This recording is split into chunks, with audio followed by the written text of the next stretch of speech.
हर इंसान की जिंदगी में एक ऐसा लम्हा आता है जब वो कायनात के खालिक की मोहब्बत का प्यासा होता है। ये प्यास दुनिया की हर नामत से ज्यादा कीमती है, हर रिश्ते से ज्यादा गहरी और हर कामयाबी से ज्यादा पुरस्कून। आज मैं आपको एक ऐसी कहानी सुनाऊंगा जो हमें सिखाएगी कि अल्लाह की मोहब्बत कैसे हासिल की जा सकती है। एक सरसब्ज व शादाब वादी में, जहां शफाफ नदियां बहती थीं और दरख्त साया देते थे, एक नौजवान रहता था जिसका नाम आदम था। आदम का दिल अल्लाह की याद से रोशन था, मगर उसे एक सवाल बेचैन किए रखता था, मैं अल्लाह की हकीकी मोहब्बत कैसे हासिल करूं। वो रातों को तहज्जुद पढ़ता, दिन में रोजे रखता और हर वक्त अल्लाह की तस्बीह करता था। उसके दिल में एक खास नौयत की बेचैनी थी, जैसे कोई रास्ता मिल न रहा हो। एक दिन वो अपने गांव के बुजुर्ग बाबा फरीद के पास गया।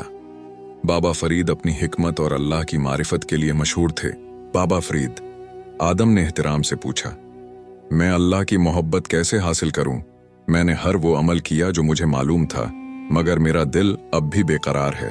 बाबा फरीद ने मुस्कुराकर आदम की तरफ देखा और कहा, बेटा, अल्लाह की मोहब्बत कोई ऐसी चीज नहीं जो किसी खास अमल से हासिल हो जाए।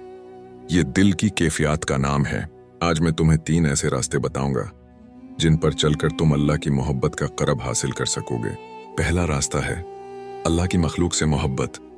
बाबा फरीद ने कहा, जो शख्स अल्लाह की मखलूक से मोहब्बत करता है, उन पर रहम करता है, उनकी मदद करता है, अल्लाह इससे मोहब्बत करता है। मुस्किनों को खाना खिलाओ, यतीमों का सर पर हाथ रखो और बीमारों की इयादत करो। हर रूह में अल्लाह की निशानी देखो। आदम ने गौर से सुना और अगले ही दिन से उसने अपने रवैये में तब्दीली लानी शुरू की।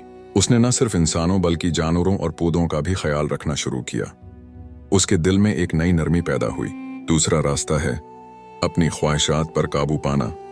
बाबा फरीद ने जारी रखा, नफ्सु की ख्वाहिशात इंसान को अल्लाह से दूर कर देती हैं। जब तुम अपनी ख्वाहिशात को अल्लाह की रिजा के ताबा करोगे तो अल्लाह तुम्हें अपना महबूब बना लेगा। अपनी ज़बान पर काबू रखो, अपनी निगाहों को पाक रखो और अपने कानों को गैबत और फजूल बातों से बचाओ। आदम ने अपनी जिंदगी का मुहासबा किया और उस पर अमल करना शुरू किया। उसे लगा जैसे एक भारी बोझ उसके दिल से उतर रहा है। और तीसरा और सबसे अहम रास्ता है हर हाल में अल्लाह पर मुकम्मल तवक्कुल और सब्र। बाबा फरीद ने गहरे सांस लेकर कहा, जब तुम हर मुश्किल में, हर खुशी में, हर कामयाबी में और हर नाकामी में अल्लाह पर मुकम्मल भरोसा करोगे, तब तुम्हारे और अल्लाह के दरमियान का पर्दा उठ जाएगा। जैसा कि अल्लाह ताला कुरान में फरमाता है, और जो अल्लाह पर तवक्कुल करता है तो अल्लाह उसे काफी है। सूरह तलाक 3। आदम ने अपनी जिंदगी के उन तमाम लम्हात को याद किया जब उसने बेसब्री दिखाई थी या शक किया था। उसने अपने रब से माफी मांगी और अहद किया कि अब वो हर हाल में सब्र और तवक्कुल का दामन नहीं छोड़ेगा। दिन गुजरते गए और आदम की जिंदगी में एक हैरत अंगेज तब्दीली आई। इसके दिल से बेचैनी खत्म हो चुकी थी। हर तरफ उसे अल्लाह की मोहब्बत और रहमत का जलवा नजर आता। वो जब सजदा करता तो उसे यूं महसूस होता जैसे वो बराह रास्त अपने रब से हमकलाम है।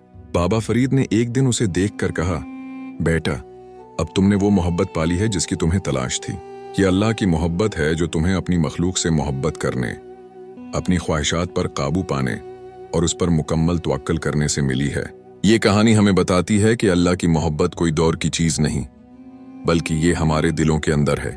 उसे हासिल करने के लिए हमें सिर्फ अपने आप को अल्लाह की रिजा के ताबे करना है और उसकी मखलूक के साथ रहम और शफकत का मामला करना है। ऐ अल्लाह, हमारे दिलों को अपनी मोहब्बत से भर दे। हमें अपनी मखलूक से मोहब्बत करने, अपनी ख्वाहिशात पर काबू पाने और हर हाल में तुझ पर तवक्कुल करने की तौफीक अता फरमा। हमें अपनी रिजा पर राजी रहने वाला बना दे और हमें इन लोगों में शामिल फरमा जिनसे तू मोहब्बत करता है। आमीन या रब्बिल आलमीन।